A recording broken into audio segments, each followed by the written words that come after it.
पापा अभी तो हम गरीब है ना, और एक दिन आएगा देखना, मैं आपको मर्सिडीज, करोला, लैंड क्रूजर पे घुमाऊंगा और आपके पाँव जमीन पे नहीं लगने दूंगा। छोटा सा मेरा जहां।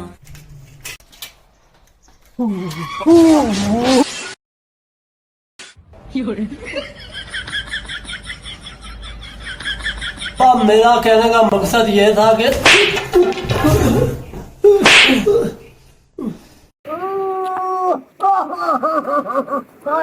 अफजल भाई क्या हुआ? ये दीवार नजर आ रही तुझे? हाँ हरी मुझे नहीं आई।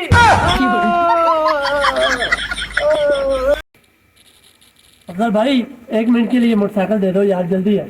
अब बाबा मैं बस आया आया अभी आया।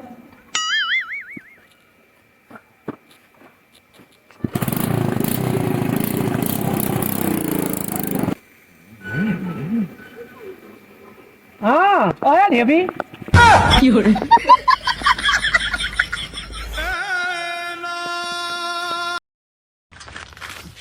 भाई दो साइकिल साइकिल धर दियो।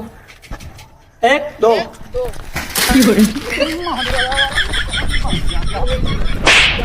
हाँ।